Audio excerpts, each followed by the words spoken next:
Welcome, visitor, to Thermopylae. My name is Leonidas. I am a king of Sparta.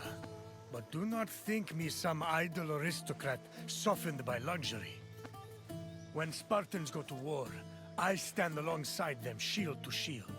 And my spear tastes the same blood as those of my men.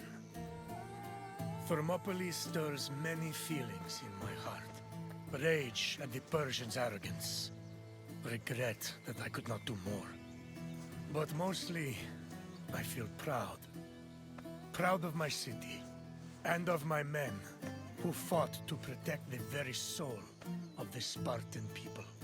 For those few fateful days, they were my brothers. I miss them all.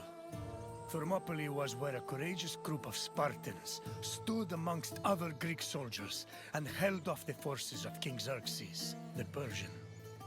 When you're done, find me and we'll speak more.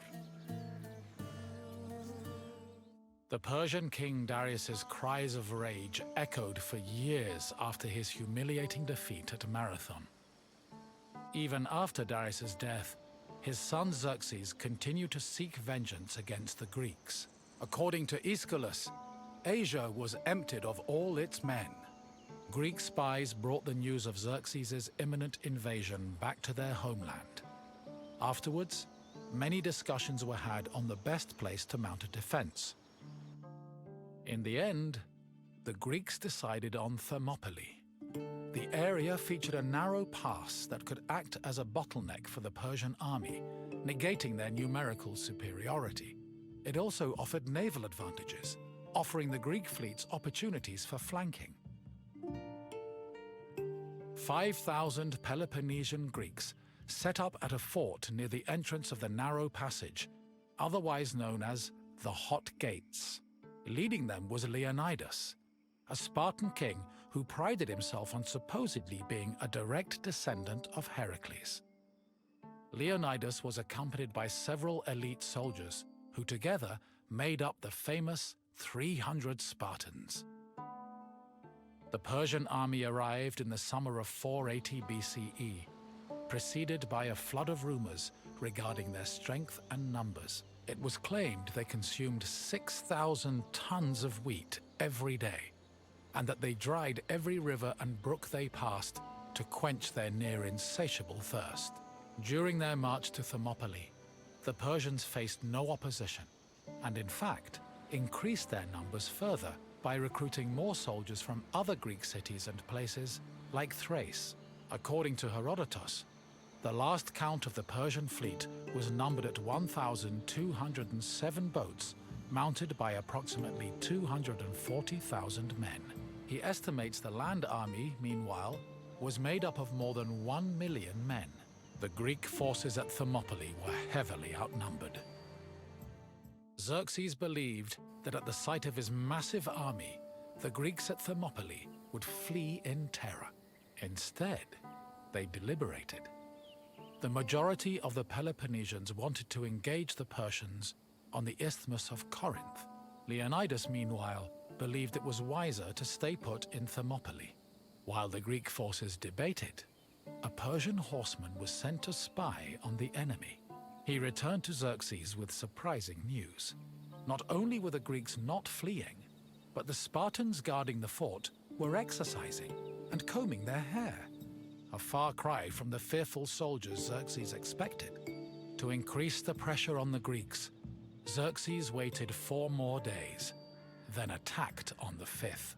The Persians faced heavy resistance and suffered many losses, and Herodotus says Xerxes leaped 3 times from his chair, seized with fear for his army. The following day proved to be just as difficult for the Persian forces, and the Greeks continued to stand their ground. The Persians seemed poised to be held at Thermopylae indefinitely, until an inhabitant from the region came forward with information. He told the Persians of another route which could take them around Thermopylae. A Persian contingent was sent to verify the information. While there were Greek soldiers stationed to guard the route, they were forced to flee from the Persians. Thus, on the 3rd day of the battle, the Greeks were surrounded by their enemy.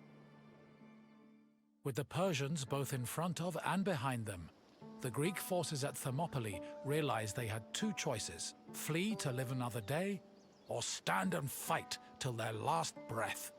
Most of the Greeks chose the former option, but some stayed, including Leonidas and his 300 Spartans. For the Spartans, dying a glorious death was one of the highest honors they could achieve. The few members of Leonidas's Spartans who did not participate in the last stand at Thermopylae felt that they had missed an opportunity for honor and either committed suicide or continued living under the mockery and disgust of their fellow citizens. The Spartans' last stand was not only for glory, though. Had they not held off the Persians, the Greeks' retreating forces would probably have been cut down by enemy horsemen. On the morning of the third day, King Xerxes was assured of his victory. However, that victory did not come easy. King Leonidas himself fell in battle, and a furious fight broke out around his body. The Spartans fought to the last man, and when they had all been slain, Leonidas's body was brought before Xerxes. According to Herodotus, Persians usually honored the most courageous warriors, even if they were enemies. However, Xerxes was so consumed by rage at the Spartans' resistance that instead he cut off Leonidas's head and ordered it impaled on a stake. A statue of a lion was later erected on the hill of the Spartans' last stand in honor of Leonidas's bravery. Though they were victorious, the Battle of Thermopylae shook the morale of the Persian army. They had lost thousands of men, while Greek casualties only numbered in the hundreds, and due to the sacrifice of the Spartans, the rest of the Greek army had been able to successfully retreat and regroup. As a result, even as Xerxes set up camp at the foot of Athens' Acropolis, ready to get revenge for his father's humiliating defeat at Marathon, the Persians were more anxious than confident. They were more aware than ever that the Greeks did not fear them and were ready to die defending their land. In the end, the Battle of Thermopylae was still a loss for the Greeks. However, the battle gave the Greeks a boost in morale that carried them all the way to their decisive victory over the Persians in the Battle of Plataea in 479 BCE. With the war against the Persians finally won, the Greeks were able to honor the sacrifice of Leonidas and his Spartans with memorials and poems, forever solidifying the glory of Sparta's military prowess. The newfound respect for Sparta was noteworthy, because before the war, the city was seen as no more than a bully who forced itself into the affairs of others. Thermopylae changed the opinions of Sparta for the better, and gave them a legitimate claim to be one of Greece's most powerful and influential cities. You've finished.